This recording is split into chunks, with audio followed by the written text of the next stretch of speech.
IADR fellowship प्राप्त करने वाली पहली भारतीय कौन बन गई है? सही उत्तर होगा option C, doctor Saima Yunus Khan. तो अभी हाल ही में डॉक्टर साइमा यूनुस खान दंत अनुसंधान यानी कि डेंटल रिसर्च के क्षेत्र में IADR फेलोशिप से सम्मानित होने वाली पहली भारतीय महिला बन गई है। IADR मतलब international association of dental research. अच्छा, ये मोहम्मद ओ ब्रायन, इनके बारे में हमने पढ़ा था। अटलांटिक महासागर को पार करने वाली पहली बधिर व्यक्ति बनी थी ये। बधिर यानी कि डीफ पर्सन। फिर है बाला देवी, तो हमने पढ़ा था विदेशी फुटबॉल क्लब के साथ जुड़ने वाली पहली भारतीय महिला फुटबॉलर बनी थी ये। जीना अकर की बात करेंगे, लेबनान की पहली महिला रक्षा मंत्री के साथ साथ ये अरब क्षेत्र की भी पहली महिला रक्षा मंत्री बनी थी जीना अकर। बढ़ते आगे।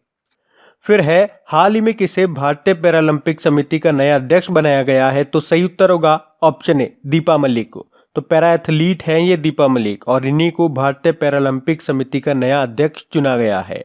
दीपा मलिक की बात करेंगे। अच्छा, ये है कहाँ से, किस स्टेट से आती है? तो पहले तो ये क्लियर कर लो, ये हरियाणा की है।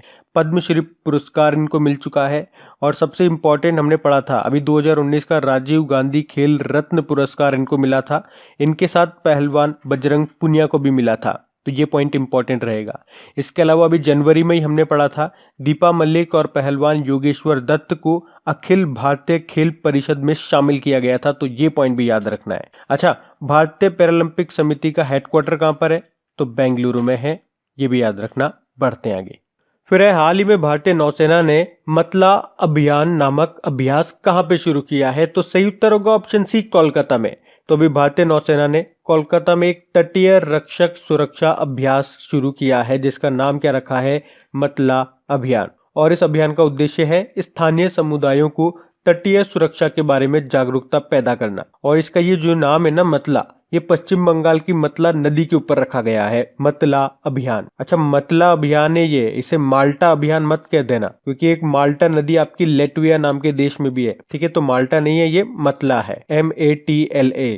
अच्छा, इंडियन नेवी से याद रखना अभी इसी साल मार्च में भारतीय नौसेना एक मिलन नाम का अभ्यास भी शुरू करेगा। कहाँ पे? विशाखापत्तनम में। और नेवल चीफ कौन है हमारे? करमबीर सिंह है। और अभी आपको याद हो तो इंडियन नेवी ने मेडागास्कर में जो तूफान आया था डायना नाम का, तो उससे प्रभावित लोगों को सहायता पहुंचाने के लिए ऑपरेशन वनीला भी शुरू किया था जिसमें INS एरावत को तैनात किया था। उसके अलावा अभी एक INS करवत्ती भी सेना में शामिल किया गया है। और भारतीय नौसेना के लिए एक विशेष श्रेणी का डीजल भी तैयार किया है किसने? इंडियन ऑयल कॉर्पोरेशन ने। तो ये पॉइंट्स याद रखना। बढ़ते हैं आगे। अच्छा गाइज, आगे बढ़ने से पहले बता दूं, आप में से जो लोग मंथली करंट अफेयर्स का वेट कर रहे थे, तो जनवरी का जो मंथली करंट अफेयर्स का सेकंड वाला पार्ट था वो कल अपलोड कर दिया गया है। तो प्लेलिस्ट में जाकर के आप वो देख सकते हैं वीडियो, और उसका क्विज भी बना दिया गया है। उसका भी सेट 1 तैयार किया गया है, सेट 2 यानी कि आधा क्वेश्चन का क्विज बनाना बाकी है, तो वो भी शायद आज बन जाएगा क्योंकि बहुत सारे क्वेश्चन हो जाते हैं तो बहुत टाइम लगता है। तो वीडियो देखने के बाद आप वो क्विज लगा लेना ताकि इनकी अच्छी प्रैक्टिस आपकी हो जाए। तो क्विज आपकी इसीलिए बनाई जाती है क्योंकि एक बार आप वीडियो देख लोगे, अब बार बार तो आप वीडियो देखोगे नहीं इतने लंबे समय का, तो फिर आप क्विज लगाते रहो। क्विज लगाते रहोगे, आपका रिवीजन होता रहेगा। तो एक बार जो गलतियां करोगे दूसरी बार जब आप क्विज लगाओगे तो वो गलतियां आप नहीं करोगे। तो इसी से इंप्रूवमेंट आता है, इसे रिवीजन कहते हैं और यही क्विज लगाने का फायदा है। और हाँ, अभी जिन जिन स्टेट्स में जो चीफ जस्टिस चेंज हुए थे उनका क्विज भी मैंने बना दिया है, और उनके अलावा बाकी जो और भी स्टेट्स थे उनको भी इंक्लूड कर दिया है, तो वो भी आप लगा लेना ताकि वो पार्ट भी आपका कवर हो जाए। और अगर वीडियो आपको पसंद आता है तो प्लीज वीडियो को लाइक जरूर करा करें क्योंकि आप लोगों के लाइक से ही मुझे पता लगता है कि आप में से कितने लोग हैं जिनको वीडियो पसंद आ रहा है, जिनके लिए वास्तव में ये वीडियो बनाया जा रहा है। तो वीडियो पसंद आता है तो लाइक जरूर करें और अपने दोस्तों के साथ इस वीडियो को शेयर जरूर कर देना। अब बढ़ते हैं आगे। फिर है हाल ही में HAL यानी कि हिंदुस्तान एरोनॉटिकल लिमिटेड के बेंगलुरु कॉम्प्लेक्स के CEO कौन बने हैं? सही उत्तर होगा ऑप्शन डी, अमिताभ भट्ट। तो अभी अमिताभ भट्ट हिंदुस्तान एरोनॉटिकल लिमिटेड के बेंगलुरु कॉम्प्लेक्स के CEO बन गए हैं। वहीं अजय बिसारिया की बात करेंगे, अभी हमने पढ़ा था कनाडा में भारतीय राजदूत बने थे ये। और प्रमोद अग्रवाल की बात करेंगे, कोल इंडिया के नए अध्यक्ष बने थे ये। और अरविंद कृष्णा IBM कंपनी के CEO बने थे ये। हिंदुस्तान एरोनॉटिकल लिमिटेड की बात करेंगे, स्थापना 1940 में हुई थी इसकी और हेडक्वार्टर इसका बेंगलुरु में है। बढ़ते आगे। फिर है हाल ही में किस देश ने क्लासिकल स्वाइन बुखार यानी कि क्लासिकल स्वाइन फीवर को नियंत्रित करने के लिए एक नए टीके को विकसित किया है? तो सही उत्तर होगा ऑप्शन सी, भारत ने। तो अभी भारतीय पशु चिकित्सा अनुसंधान संस्थान ने क्लासिकल स्वाइन फीवर, जो कि सुअरों की एक आम बीमारी है, उसको कंट्रोल करने के लिए एक नया टीका विकसित किया है। और इस नए टीके से 2 साल की प्रतिरक्षण क्षमता मिलेगी। इससे पहले जो टीके बनते थे उससे 3 से 6 महीने की प्रतिरक्षण क्षमता मिलती थी। और वो वाले टीके भी, पुराने वाले टीके, खरगोशों की प्लीहा यानी कि स्प्लीन से बनाए जाते थे। तो इस नए टीके के आने से खरगोशों को मारने पर भी रोक लगेगी। बढ़ते हैं आगे। फिर है 2024 में शीतकालीन युवा ओलंपिक का आयोजन किस देश में किया जाएगा? तो सही उत्तर होगा ऑप्शन डी, साउथ कोरिया में। तो साउथ कोरिया के गांगवान राज्य में होंगे ये 2024 में विंटर यूथ ओलंपिक गेम्स। ध्यान से सुनना, हम यूथ ओलंपिक गेम्स की बात कर रहे हैं। अच्छा, 2024 के आपने कह दिया कि विंटर यूथ ओलंपिक गेम्स तो होंगे साउथ कोरिया में, लेकिन अगर बात करें 2020 के और 2022 के, ये कहाँ पे होंगे? तो 2020 में जो विंटर यूथ ओलंपिक गेम्स होंगे वो होंगे लाओसेन, स्विट्जरलैंड में। वहीं 2022 में जो समर यूथ ओलंपिक गेम्स होंगे वो डकार में होंगे। डकार सेनेगल की कैपिटल है। और 2024 का तो पता ही है, विंटर जो यूथ ओलंपिक गेम्स होंगे वो गांग, साउथ कोरिया में होंगे। अच्छा, ये हम बात कर रहे हैं यूथ ओलंपिक गेम्स की। लेकिन अगर आपसे सिंपल पूछा जाए कि ओलंपिक गेम्स कहाँ पे होंगे, तो वो तो आप जानते ही हो। अभी जो 2020 के होंगे समर ओलंपिक गेम्स होंगे टोक्यो, जापान में। 2022 के जो विंटर ओलंपिक गेम्स होंगे वो चाइना के बीजिंग में होंगे। और 2024 के जो समर ओलंपिक गेम्स होंगे वो पेरिस, फ्रांस में होंगे। तो ये तो आप जानते हो। बाकी अब आप यूथ ओलंपिक गेम्स के बारे में भी याद रखना। पढ़ते आगे। फिर है, हाल ही में किस शहर में काला घोड़ा कला महोत्सव के 21वें संस्करण की शुरुआत हुई है? तो सही उत्तर होगा ऑप्शन है, मुंबई में। तो ये काला घोड़ा कला महोत्सव, ये इसका 21वां संस्करण है जो कि मुंबई में शुरू हुआ है। और अभी ये 1 तारीख को शुरू हुआ था, जो कि 9 फरवरी तक चलेगा। ये फेस्टिवल यहाँ पे हर साल मनाया जाता है, काला घोड़ा कला महोत्सव। अब मुंबई है महाराष्ट्र में, तो ये रहा मैप में महाराष्ट्र। कैपिटल क्या है? मुंबई है। मुख्यमंत्री हैं शिवसेना के उद्धव ठाकरे। डेप्यूटी सीएम कौन बने थे? अजित पवार बने थे नेशनल कांग्रेस पार्टी के। और गवर्नर हैं भगत सिंह कोश्यारी। अच्छा, अभी आपको याद होगा, महाराष्ट्र सरकार ने स्कूलों में संविधान की प्रस्तावना, प्रीएम्बल ऑफ कॉन्स्टिट्यूशन को पढ़ाना अनिवार्य कर दिया है। और मराठी भाषा को भी कक्षा 1 से 10वीं तक अनिवार्य कर दिया है। अच्छा, महाराष्ट्र के साथ और किस राज्य ने संविधान की प्रस्तावना को पढ़ाना अनिवार्य कर दिया है? तो याद रखना, मध्य प्रदेश ने। और अभी जो आपके खेलो इंडिया यूथ गेम्स हुए थे, कहाँ पे? असम की गुवाहाटी में। 3रा संस्करण था इसका। और इसमें टॉप पे कौन रहा? महाराष्ट्र रहा है।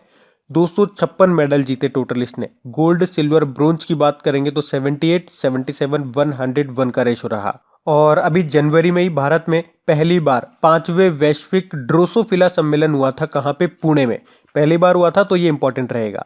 और अभी हमने पढ़ा था कि महाराष्ट्र राज्य ने शिव भोज थाली योजना भी शुरू की थी। जो गरीब लोग होते हैं, जो मजदूर लोग होते हैं, उनको 10 रुपये में भोजन दिया जाएगा। बढ़ते हैं आगे।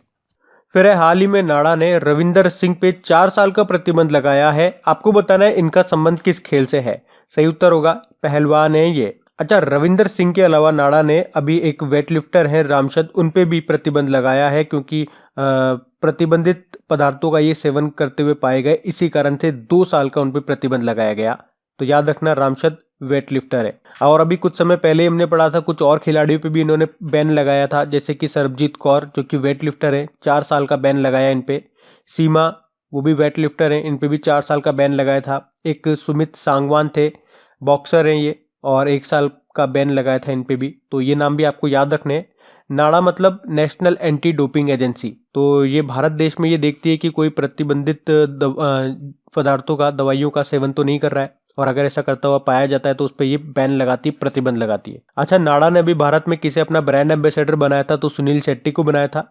ये तो नाडा हो गया जो कि भारत में देखती है। एक पूरे विश्व में देखती है, वो है वाडा, वर्ल्ड एंटी डोपिंग एजेंसी, जिसका हेडक्वार्टर याद रख लो मॉन्ट्रियल, कनाडा में है। और ये न्यूज में था क्योंकि इसने अभी रशिया पे 4 साल का प्रतिबंध लगाया था। बढ़ते हैं आगे। फिर है, हाल ही में Babenco tell me when I die ने मुंबई अंतरराष्ट्रीय फिल्म फेस्टिवल 2020 में golden conch award for best documentary film का खिताब जीता है। अच्छा, ये फिल्म किस देश की है? तो सही उत्तर होगा ऑप्शन डी, ब्राजील की। तो ब्राजील की इस डॉक्यूमेंट्री फिल्म ने golden conch award for best documentary film का खिताब जीता है। कहाँ पे? मुंबई इंटरनेशनल फिल्म फेस्टिवल 2020 में। अब ब्राजील की मूवी है ये, तो ये रहा मैप में ब्राजील। कैपिटल क्या है? ब्राजीलिया। करेंसी है ब्राजीलियन रियल और प्रेसिडेंट है जेयर बोल्सोनारो। और इनका नाम इंपॉर्टेंट क्यों है? क्योंकि हमारे अभी रिपब्लिक डे पे ये चीफ गेस्ट रहे थे। और ब्राजील से याद रखना है, अभी 2019 के लास्ट में नवंबर में ही 11वां ब्रिक्स समिट कहाँ पे हुआ था? ब्राजील में ही हुआ था। और अभी हमने पढ़ा था कि ब्राजील ने अंटार्कटिका में एक नया अनुसंधान केंद्र रिसर्च सेंटर भी खोला है चाइना की मदद से। अच्छा चलो आप मुझे बताओ, अंटार्कटिका में जो भारत के रिसर्च सेंटर है उनके नाम क्या है? तो एक का नाम है मैत्रेयी और एक का नाम है भारती। आप कहोगे एक दक्षिण गंगोत्री भी है, तो वो है नहीं, वो था। अब वो बर्फ में दबने के कारण ऑपरेशन में नहीं है, तो ये आपको याद रखना है। बढ़ते हैं आगे। फिर है, हाल ही में किस देश के सबसे ज्यादा समय तक शासन करने वाले राष्ट्रपति डैनियल अरब का निधन हो गया है? सही उत्तर होगा ऑप्शन डी, केन्या। तो 95 वर्ष की उम्र में इनका निधन हुआ है। अच्छा, इनके अलावा कुछ और नाम आपको याद रखने हैं जिनका भी निधन हुआ, जैसे कि जसवंत सिंह कमल का, ये पंजाबी लेखक थे और साहित्य अकादमी पुरस्कार भी इनको मिल चुका था इनके उपन्यास तौशाली दी हांसों के लिए। और एक उड़िया क्रांतिकारी कवि थे रवि सिंह, उनका भी निधन हो गया है। अच्छा, ये राष्ट्रपति थे केन्या के, तो येरा मैप में केन्या। कैपिटल क्या है केन्या की? नैरोबी है। याद रखना यहाँ पे किसका हेडक्वार्टर है? यूनाइटेड नेशन एनवायरनमेंट प्रोग्राम का। और केन्या से एक एथलीट आते हैं आपके एलियूड किपचोगे, और ये भी न्यूज में रहे थे कुछ समय पहले, क्योंकि world athlete of the year का सम्मान मिला था इनको मेल कैटेगरी में। वहीं फीमेल कैटेगरी में बात करेंगे तो दलीला मोहम्मद यूएसए की एथलीट है, उनको मिला था। केन्या की करेंसी क्या है? केन्यन शिलिंग है। और प्रेसिडेंट है उरुहु केन्याटा। बढ़ते आगे। फिर है हाल, यानी कि हिंदुस्तान एरोनॉटिकल लिमिटेड किस देश के साथ मिलकर भारत में पहली बार उन्नत मानव रहित लड़ाकू विमान का निर्माण करेगी? सही उत्तर होगा ऑप्शन डी, इजराइल। तो जिस तरह से आपने ड्रोन देखे होंगे जिसमें कोई इंसान नहीं होते हैं उसके अंदर, वैसे ही मानव रहित लड़ाकू विमान बनाएगा हॉल इजराइल के साथ मिलकर के। अभी आपको पता है लखनऊ में डिफेंस एक्सपो 2020 शुरू हुआ है, कल ही हमने पढ़ा था। तो वहीं पे ये समझौता हुआ है हिंदुस्तान एरोनॉटिकल लिमिटेड और इजराइल की एरोस्पेस कंपनी के बीच में। वैसे मैं आपको बता दूं, हमारे पास हीरोन अनमेंड एयर व्हीकल है, तो अब उनके 100 उन्नत संस्करण बनाए जाएंगे जिनका नाम होगा हीरोन टीपी। अच्छा, डिफेंस एक्सपो हमने कहा अभी शुरू हुआ है, कहाँ पे? लखनऊ में। उसकी थीम आप याद रख लो, थीम क्या थी? India the emerging defence manufacturing hub. बढ़ते आगे। फिर अभी हाल ही में किस देश ने अपना 72वां स्वतंत्रता दिवस मनाया है? तो आंसर होगा श्रीलंका ने। अच्छा, अभी अपन लोगों ने रिपब्लिक डे मनाया था, आप मुझे बता सकते हो कौन सा गणतंत्र दिवस मनाया था अभी अपन ने? तो 71वां। और अभी जो हमने 15 जनवरी को इंडियन आर्मी डे सेलिब्रेट किया था, वो कौन सा किया था? कौन सा संस्करण था? वो 72वां संस्करण था। अब यहाँ पे बात श्रीलंका की है, तो येरा मैप में श्रीलंका अभी कल परसों ही पड़ा था। कैपिटल क्या है इसकी? कोलंबो है। कोलंबो इसकी कमर्शियल कैपिटल है और श्री जयवर्धनेपुरम कोटे इसकी एडमिनिस्ट्रेटिव कैपिटल है। करेंसी क्या है? श्रीलंकन रुपी है। प्रेसिडेंट याद रखना नए बने थे गोतबाया राजपक्षे। प्रधानमंत्री कौन है? महिंद्रा राजपक्षे है, इनके ही भाई है। और अभी एक world breast feeding trends initiative की रिपोर्ट आई थी और उस रिपोर्ट में टॉप पे रहा था श्रीलंका, उसमें भारत 78 नंबर पे रहा था। और अगर बात करें मैच फिक्सिंग को अपराध की श्रेणी में रखने वाला पहला एशियाई देश कौन सा बना? तो श्रीलंका आंसर होगा। और अभी साउथ एशिया का सबसे ऊंचा टावर जिसका नाम है लोटस, ये भी कहाँ पे बना है? श्रीलंका में, जिसकी ऊंचाई है 350 मीटर। और आपको पता ही है, कई बार मैं आपको बताता हूँ, भारत और श्रीलंका के बीच में जो स्ट्रेट है, जो खाड़ी है, उसको क्या कहते हैं? पाक स्ट्रेट कहते हैं, यानी कि पाक जल डमरू मध्य। अच्छा, सबसे इंपॉर्टेंट अभी रिसेंटली हमने पढ़ा था श्रीलंका में भारतीय उच्चायुक्त हाई कमिश्नर हमने